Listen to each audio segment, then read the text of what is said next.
大家好，又翻嚟我哋芒向編輯部節目時間，有我嚟自澳洲嘅曾必斯，你好我好，大家好，大家好才是真的好啊！亦都有嚟自馬來西亞嘅大馬 Sir，各位芒友好。喺節目開始之前，請大家為我哋三個頻道芒向、正向、晒冷氣點讚、分享同埋訂閱，希望你留低建設性嘅留言啦。好啦，今次咧就係世界時事都合一第一則新聞咧，就講講啦。大家都研究緊啦，因為呢排日本咧亦都作妖啦，亦都係咧喺海上咧仲有喺空中咧當然亦都有喺傳媒啦把嘴上面咧都係咧有對中國嘅挑釁嘅。咁今次咧而家日本媒體就話咯，中國已經落咗手啦，就係祭出呢個重手係咩咧？就係稀土啦。喂，不過咁究竟係唔係咧？嗱，咁原來呢個中國咧，咁佢都係嘅回應咧，都係做翻自己嘢啫。同埋而依真係一如所料，高市早苗啲民調開始下跌啦。我哋之後會一節詳細啲講，係咪啊？你捱唔到，全世界都咁啊！因為你之前講得大講得過，但係你經濟做唔到啊，你一樣好似係茂叔咁噶咋？其實點解右翼會崛起咧？點解經濟好嘅時候左翼會好啲咧？因為大家口袋有錢嘅時候就講好多理想嘅，咁左翼往往咧就講理想少少，係咪啊？係。咁如果中國真係祭出稀土限制嘅話，咁你啲車企出事，因為你只係車企對於日本嚟講就係重中之重嘅重啦吓。好啦，咁原來日本首相高市早苗錯誤涉台言論啦，咁而家仲冇撤回啦，係嚴重破壞咗中日關係啦。終於一個月啦，11月7號嘛，咁日方而家咧就係吐苦水話好驚啊，好慘啊！但係講真，就算中國祭出稀土嘅反制，都係你搞出嚟㗎。咁究竟有冇咧？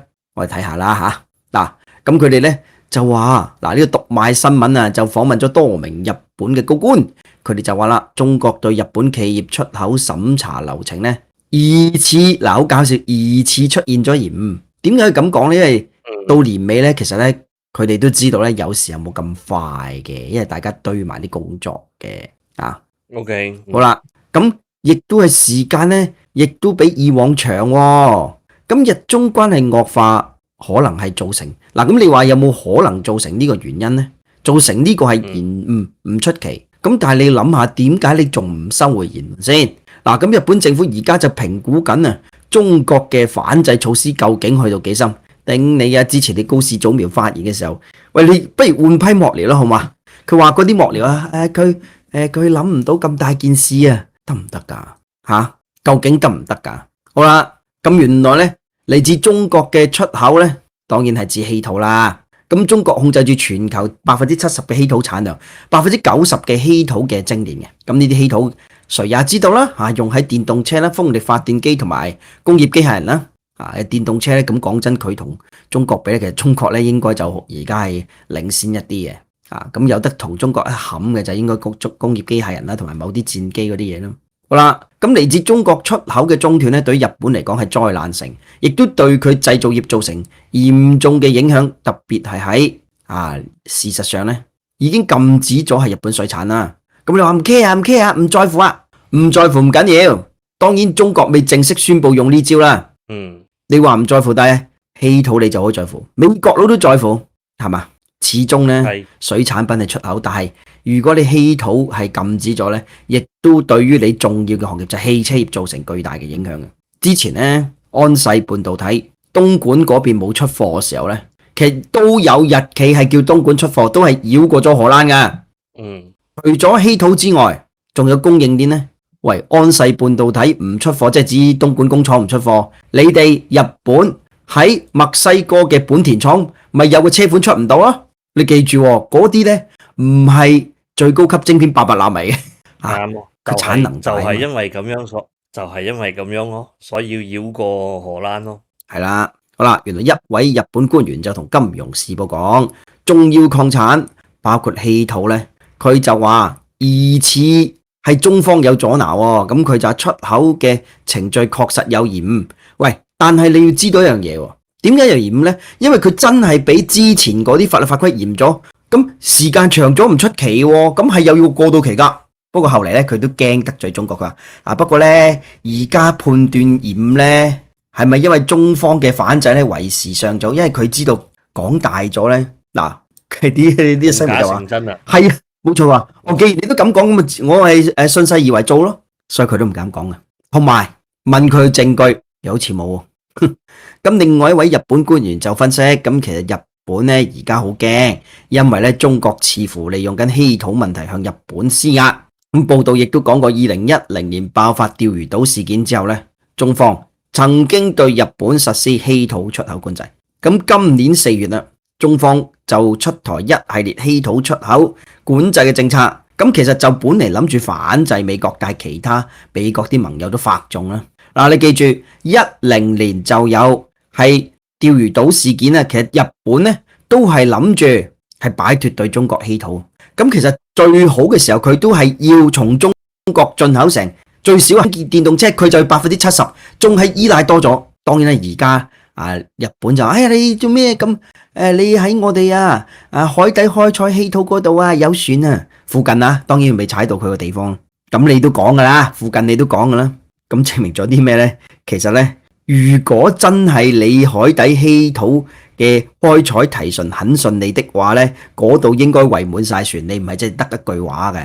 美國佬應該喺嗰度把守重兵嘅。我哋都講過好多次，其實海底採稀土呢，海底開採稀土技術呢係得嘅。咁但係10幾年前佢啲事，點解咁耐都叫做擺脫唔到中方呢？更加係咧呢1-2年仲加深咗呢。其實好簡單啫，真係好貴啊！即係咁嘅，大家佢哋話唔怕噶，整到咪得。喂，你整出嚟你為咩先？嗱，我當你軍工業，你可能狂咁抌錢都得，但係你要諗下，如果除咗軍工業之外，你賣車噶，你賣車噶，賣車就你以為老馮不計成本係嘛？為咗民主自由，本嚟咧2-3萬蚊美金部車，我10幾萬我都買，咁啊冇咁貴。其實咧，而家因為經濟唔好啊，市場對於價格敏感度好高，而家連歐洲佬都要諗住，記得佢哋講我哋都整啲咧係比較低價嘅電動車，中低配嘅電動車。點解啊？因為你個個買特斯拉咩？特斯拉又唔係好貴嘅啫，喺大陸嚟講啊。咁但係你要諗下，點解大家都係要拼個產能拼嗰個叫做技術啊？你只有提高自己競爭力咧，你先至可以同中國冚嘅啫，係嘛？咁而家咧，日本佢就話我哋咧都係好驚，咁驚我大家知啦。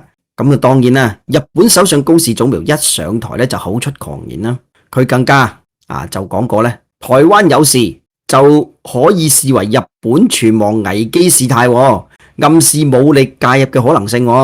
咁中方相當不滿啦。不過而家佢哋咁講，佢話係翻譯不對，你覺得大陸收唔收貨咧？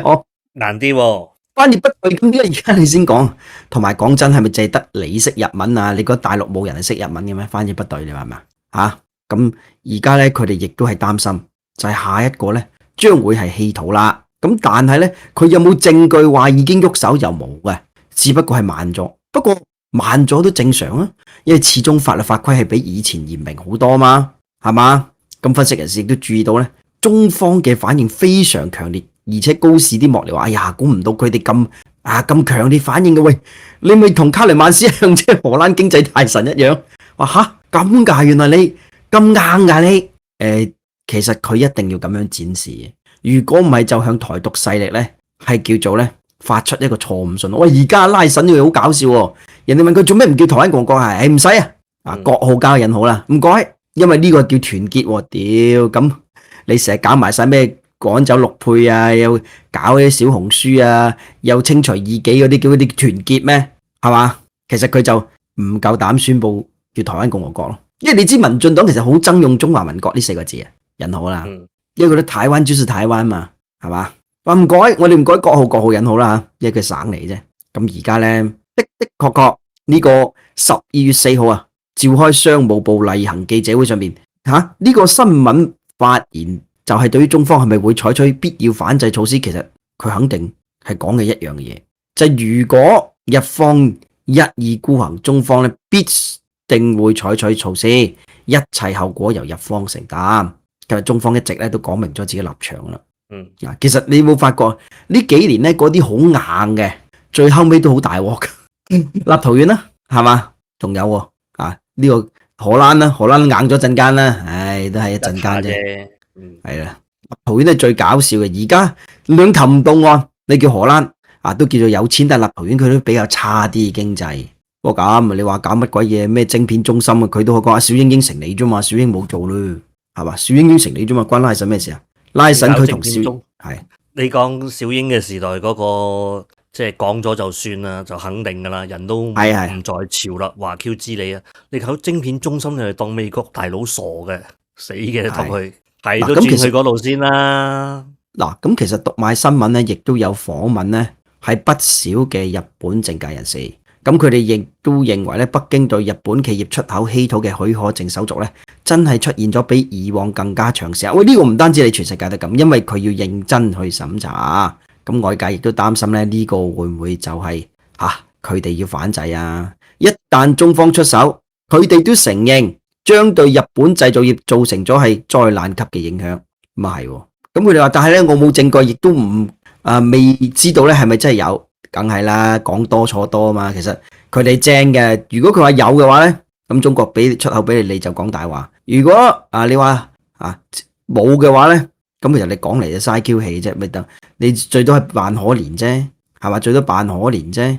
好啦，咁你一意孤行咧，究竟孤行到點樣咧就唔知。不過好搞笑喎，佢哋而家話咧，你咁樣即係因為中國亦都係取消咗啲日籍演藝界人士嗰啲表演啊嘛。嗱，而家究竟濱崎步去唔去到去澳門咧？應該係冇取消嘅，暫時。咁有啲人話都好近咯，係啊，好近啊。你削弱呢個咧係日本嘅軟實力，咁樣你最後尾自己衰。其實我又覺得唔關事，削唔削軟實力啊？即係佢話呢個係日本軟實力嘅。喂，但係一樣係有日本嘅明星可以喺中國開到演唱會喎。所以頭先你講部分咯，唔係所有咯。係啊，咁啊當然有啲陸回亦都話，濱崎步抗共啊。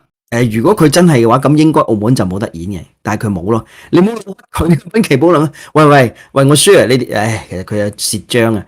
你好 share 唔 share 陸回啲新聞，肯定捉住佢嚟講啦。有咩抗共啊？就話呢個霸氣回應共產黨。佢話我係步，我繼續前進。哇！請問邊個字係回應共產黨啊？呢個好笑喎，即係咁你乜嘢喂？即係講啲勉勵說話嘅乜嘢都係回應共產黨嘅喎？你話係咪啊？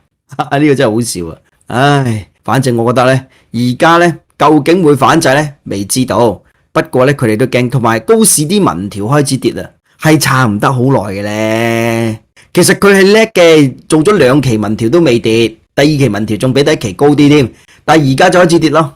一如所料，喂，你又亂噏啊嗰啲咩閉嘴啊，全部投資嚟我度，你以為自己好型嘅進擊的巨人咁樣？其實人哋好簡單，睇下你。金融時報都話，其實咧最大不安因素可能就係你高市早苗自己。到時就亂咁講，喂，嗰啲股票係冧冧聲發下跌落嚟啊，或者咧嗰啲咩市值蒸發啊，等陣咧稀土又冇啊，我哋投資結果你有啲原材料冇咁，我點算啊？係嘛？我覺得佢上咗頭，尤其是即係做妹仔咁啊，喺侵面前啦，阿侵亦都同佢客氣啦，客氣肯定同你客氣嘅。係嘛？呢啲咁啊！我呢度邊個仲客氣啊？嗰個係東帝汶嘅總統啊！哇，仲客氣啊！好似成個恩客咁啊！笑呢啲客氣咧，就嘅國際政治咧都係咁嘅實力，同埋咧唔好信佢講乜，就睇佢做乜嘅啫。馬克龍翻到去法國，佢都係亂咁講噶。咁當然佢講得都唔算好重啫，就話如果呢個貿易嘅順逆差冇改變啊，咁就要祭出係關稅措施。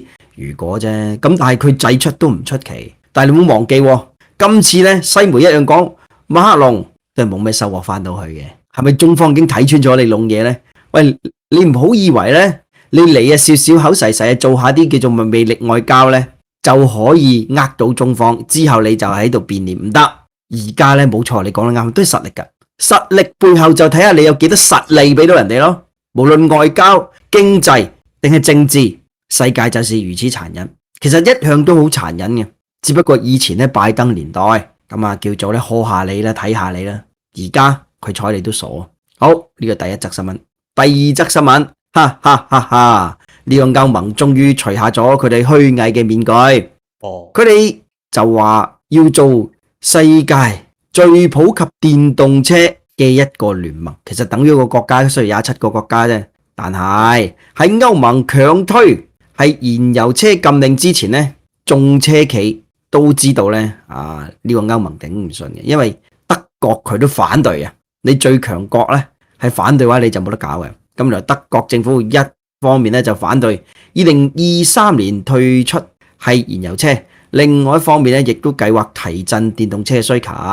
咁背後嘅邏輯咧不在於係邊種技術係可以對環境有益，在於係咩咧？就係保護自己盤汽車生意啫。其實不嬲佢都係嘅，講真，只不過佢用一種嘢嚟，就算佢對係中國嘅電動車加徵關稅都係噶，我哋都講過佢。喂，你講你敢為天下先，要令到咧全街咧電動車通街跑，係嘛？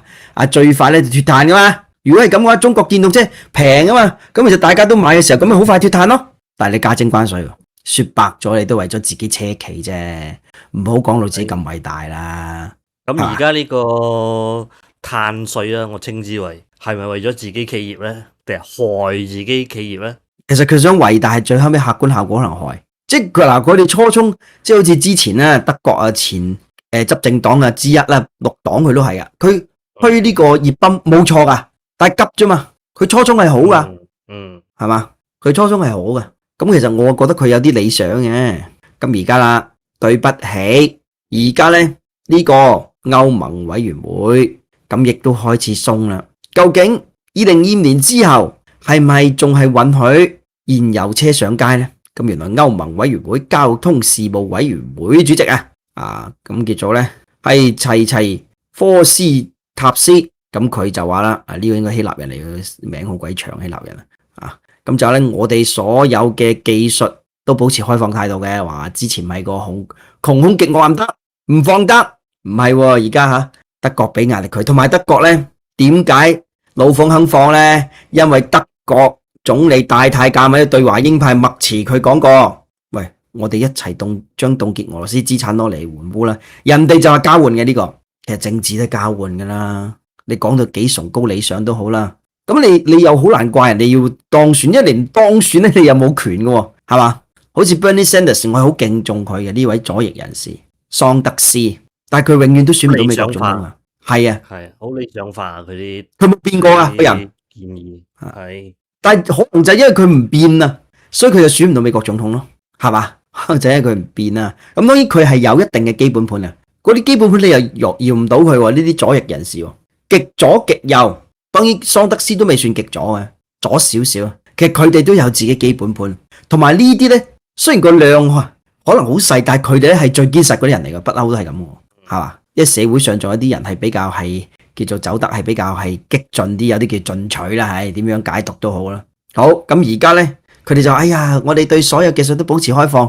條你即係想保留翻燃油車啫，因為擔心凍到你歐洲車企嘅蛋糕啊嘛。講白咗，你都係為咗自己盤生意啫，個個都係嘅啦。當然，點解佢好似講到自己好偉大咁？喂，因為佢 set 到啲標準高，人哋做唔到標準咁，咪食咗你咯。其實佢最大嘅叫做錯誤計算就係估唔到中國電動車呢幾年發展得咁犀利。以前咧日歐最勁噶嘛，嗰啲電動車好早佢哋已經有呢個理念噶啦，係嘛？以前日本真係好勁嘅，咁但係而家大家知道邊個買電動車買得勁咯，大家都知啊。好，呢個第二則新聞，最後一則新聞就講下啦。而家咧呢個專家亦都覺得中國2026年經濟最大變數係咩咧？應該就係外需啊。咁嗱，其實咧今年中國嘅出口嘅數字咧喺咁大嘅困難之下咧，其實都算交到貨噶啦，好啦，咁中國嘅經濟模式而家，尤其是中國嘅經濟嘅運行模式係轉變緊嘅，往往咧由外需重大變化係觸發嘅。咁今個世紀全球經濟曾經經歷過3次大變化。咁金融市場最核心嘅變數就係中國經濟嘅運行模式啦。其實睇翻啦，大家都係睇中國，咁當然亦都睇美國。但係你知中國始終都係喺世界經濟貢獻上咧係非常大啦。咁回顧2025年呢，連西方專家都話出口係最大嘅意外。年初嘅時候，面對將會到嚟嘅中美關稅戰啦，咁外需咧曾經係市場最大嘅擔憂。咁但係今年以嚟，中國嘅出口展現咗強大嘅韌性，一到10月份同比增長5%。同人哋講話我7%啦，7%啦，屌人哋乜都有啲啊，你就係得晶片啫，其他啲傳統產業你幾慘啊！咁當然佢哋都講到好大啦嚇，乜嘢都講到好大啦，似佢哋啦。咁同2024年6%大幅其實2024年6%嘅增速咧大致持平嘅。咁雖然淨出口咧只佔 GDP 3%，咁但係咧喺前3個季度就貢獻咗經濟增長29%噶。咁睇翻數據咧，其實咧今年呢個 PMI 原來都好過舊年喎，佢今年嘅困難仲多啲嘅。係啊，1到10月即係當然啦，而家未過晒啦嚇。1到10月嘅 PMI 即係全球製造業嘅 PMI 咧，其實咧亦都係50.3，咁略略都高過舊年嘅。其實中國咧1到10月都係亮麗嘅，但係你又估唔到喎。不過咁佢可能話7月份因為大家都狂買中國貨，咁係呢個都係事實嚟嘅。咁但係亦都真係展現咗佢韌性，同埋展現咗佢反制嘅力度咯。你諗下啦，個個去傾呢，傾呢個係關稅戰啊，都係要最高嘅領導人飛去美國同佢哋傾。但係中國呢，傾掂咗之後呢，就係習生同係特朗普喺馬來西亞會面，係咪先？所以呢，呢個亦都凸顯咗身份。當然啦，中美呢應該都係會有一啲局部嘅摩擦，亦都有局部嘅脫鈎啦。但係 G2 之勢呢，我覺得都完成咗。因為你話俄羅斯咁佢經濟唔強，不過軍事實力強，但係經濟就可以講到好多嘢。因為你始終都要你有咁嘅實力，令到你有咁嘅市場，有咁嘅市場人哋嚟賺錢。咁講真，佢嚟你呢度賺錢，咁佢點樣都俾翻幾分薄面你嘅。唔通好似台媒咁講，唔得，我又要賺錢，又要講台獨，又要鬧你，冇咁咯，冇咁咯。等於間公司入邊，一齊賺錢，但係我每日咧都係搞內部分化唔團結嘅話，咁咪拚你扯咯。係啊，冇錯啊。好，咁今次嚟到呢度先，多謝各位，再見。